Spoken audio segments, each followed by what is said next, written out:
Guys, just a quick word before we start the video.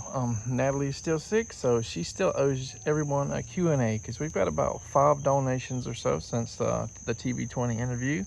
And 4 out of the 5 people in the household have been sick. Various people have been fighting these viruses, from daycare and stuff for, over 2 weeks now. This is probably going on the 3rd week. As soon as Natalie feels better, we will get her perspective of the TV20 interview process, what she thought about what they showed on TV and all that good stuff, and of course the Q&A. Hello everyone, we want to thank everyone for helping Natalie out and with all the donations and the sharing the story, and now with TV20 in Gainesville for sharing Natalie's story.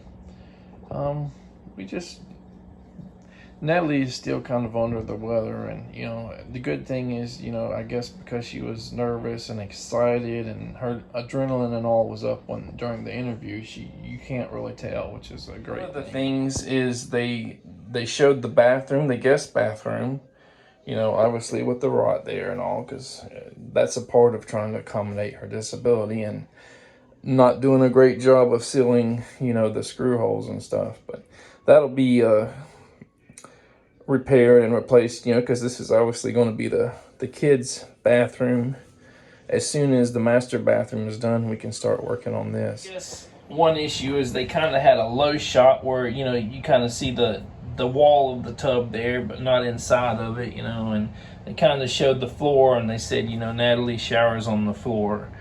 Maybe they assumed everybody knew what they were talking about, that she actually showers in a bathtub, but she sits in the bathtub instead of taking a bath. She's got a shower head here.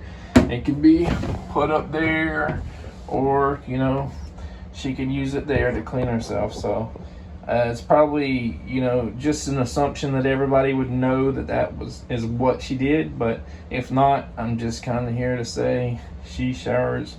Another issue is probably because she was so nervous, she started talking about needing a front control stove.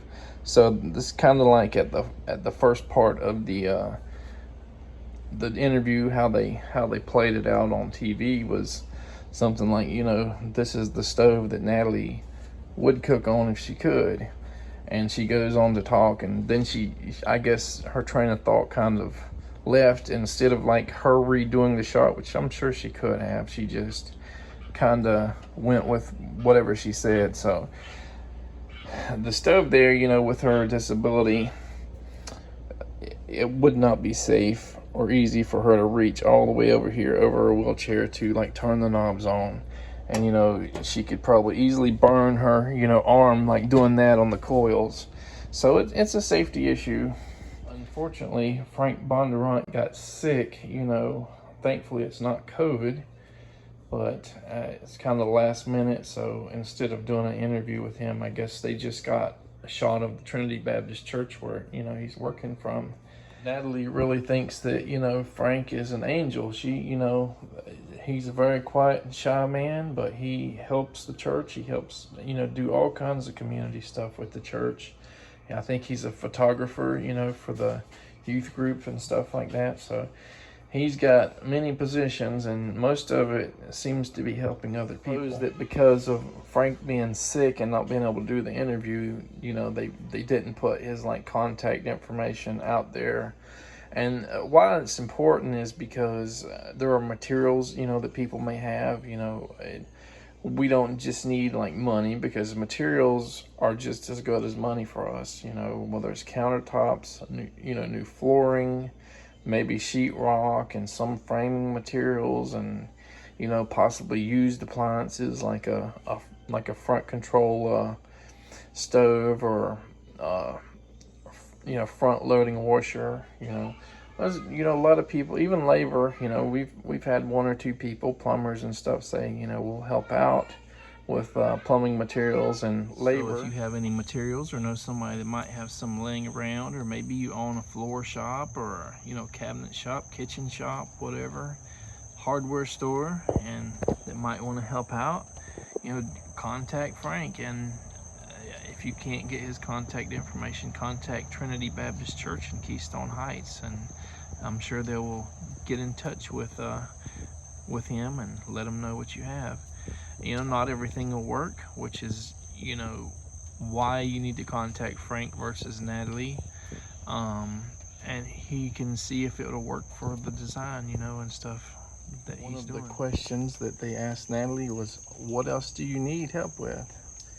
And, you know, when we started this process, we were thinking, well, probably get like a 10 or 20 second spot, and you know, you may be there for hours filming and stuff, and you only get like 10 or 20 seconds of time on TV. So they did a really excellent job, you know, really good, because you know, it was a lot longer. They took a little bit of time at the 4 o'clock news, and then it was at the 6 o'clock news, and they had some, you know, a couple reminders, you know, before the breaks about what was coming up, and they did an excellent job with that. So many big things and small things that obviously they didn't have time to get everything out, you know.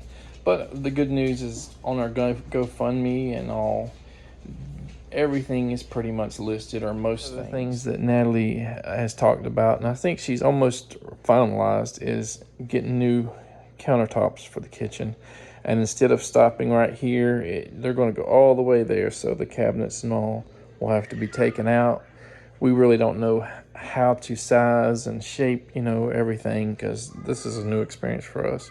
And she's talking about getting a bigger sink. Another issue separate, you know, from the GoFundMe is this is a flood zone here.